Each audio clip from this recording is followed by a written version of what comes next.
Hey y'all, it's your girl Miss Ray, and today, guess what I'm talking to you about? Are you really happy at your 9 to 5?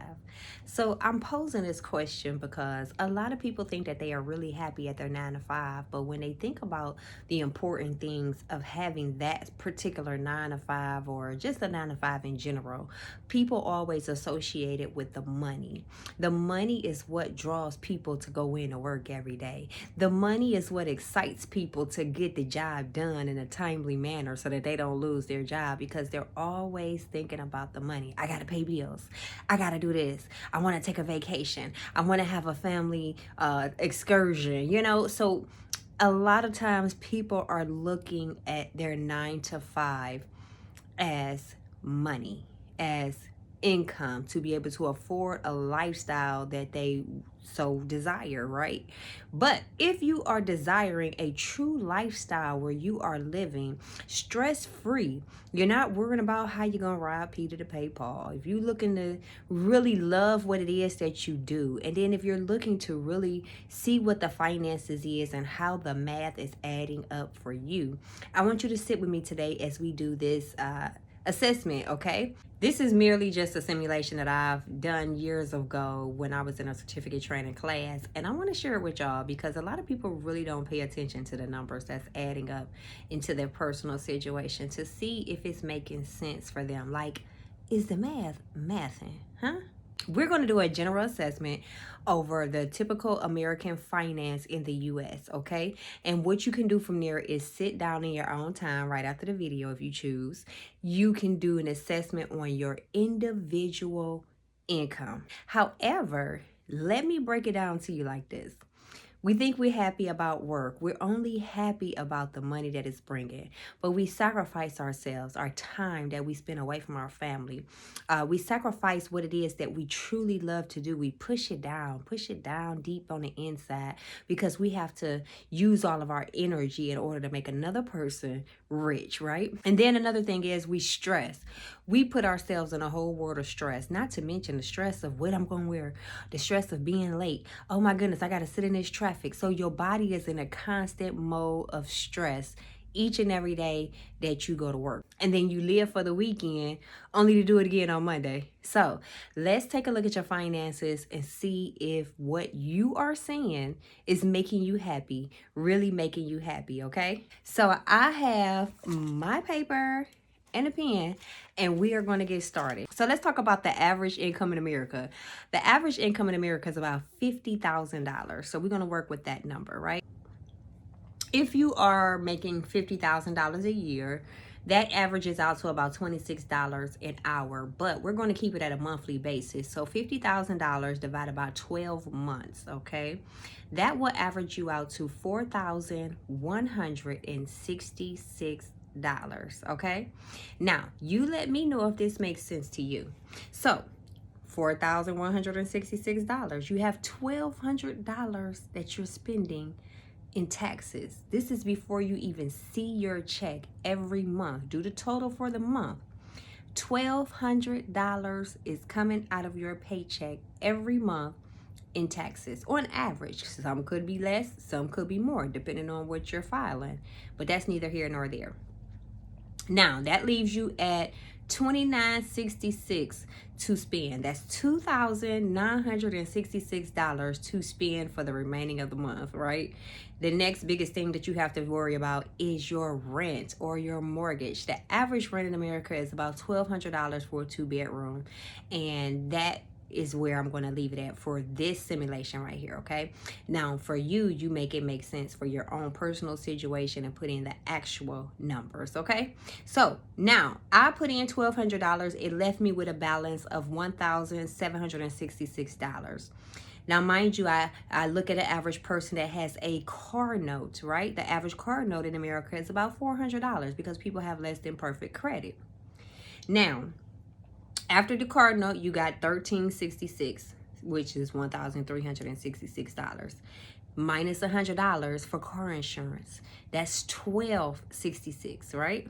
Now, you minus $200 a month for gas. That's $50 a week that you're putting in your tank to get back and forth to work if you don't work from home. Okay, so if you work from home, you don't have to add this part in. But if you don't work from home, make sure you add in what you're spending every single week for the month in gas, and it averages out to about $200 per month. So that leaves you with $1,000 to spend on whatever you want, right? Now here comes your utilities. You got light, gas, internet. Some people have cable. You have those services, right? That averages out to about $200 per month. Now that takes you to $800. Now, here's the thing. With the rising cost of food, everybody's paying a higher amount than normal for the amount of food that they're actually buying, okay, every single month. So if you put yourself on a strict budget and you say, okay, one person is going to spend $300 a month in food in order to eat, that's including lunch, breakfast, and dinner. So whatever you're taking to work for lunch, whatever you eat when you get home from dinner, this is on a strict budget though, however, because it don't leave much room for you to be able to eat out every single day or have your Starbucks, okay? So that leaves you at $500 balance. After the $500 balance, you have $100. And what is that $100 for? Your phone bill, okay? You got $100 to pay for your phone bill, because usually if you're making that type of income, you're not getting the services that's $50 a month or $25 a month, whatever have you. But, and then if you have a family or children or what have you, you do have to incorporate those in. So put in your actual numbers, but I'm just basing it off the average numbers. $100 a month for a cell phone bill. That leaves you with $400 every single month. Now, depending on the type of industry that you're in or the type of position that you have, some jobs require you to have health insurance, right? You have to pay into the health insurance every month. You may be paying into your 401k every single month. You may be wanting to entertain yourself every month, and you have a budget for that. You have to calculate that now into what it is that you have left over in your income. Not to mention the amount of money that you're going to save for a rainy day or to just have some cushion money. Now, $400 is a big stretch to try to do a lot of things with. So just think carefully and wisely, but be honest with yourself about what it is that you're spending and if it's actually more than what you're making every single month. And this will help you to determine if the math is mathing. Because a lot of times we think that we're happy somewhere when really we're stressing ourselves out more and more. And you can find more contentment just being at peace in yourself. And it's not so much to say go quit your job, not at all. But this is a message to get you to open your eyes. Maybe you want to start a side hustle. Maybe you want to get an extra stream of income. Maybe you want to start your own business, whatever it is. And you kind of been on the fence about it.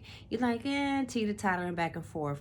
Well, this should help you to lay the foundation for a sure reason on why you should be doing something more than what you're currently doing, or advancing yourself to a much better place, and also eliminating the stressors that come with having that 9 to 5, eliminating the stresses that come with getting up, going to work every day, paying all of these bills for things that you really can't afford. And think about it, every year when the cost of living goes up, you get a small increase in your paycheck. Sometimes, usually, it's an average of $1.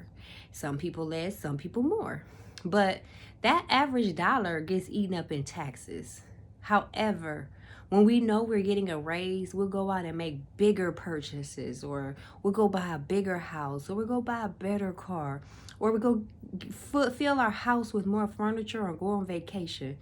But honestly speaking, do you really have enough room to play with the money that you have left over from your finances? Do you really have enough money left over to be at ease after paying all your bills? Because this is a situation just for a single person. This doesn't even factor in the fees that you have to pay if you have children, if you have to pay daycare expenses, or any other costs that may involve children, and not to mention to feed these children. So take a look at this assessment in your real time and make sure that it's making sense for you. This is not to deter you from what you are currently doing, but it's to give you a peace of mind to say, hey, it's time for me to start getting up and shifting my life to make it make more sense for me. So my question to you guys today is the math mathing? And are you really happy with your finances after you did a real-time assessment of your current situation? Either way, let's grow.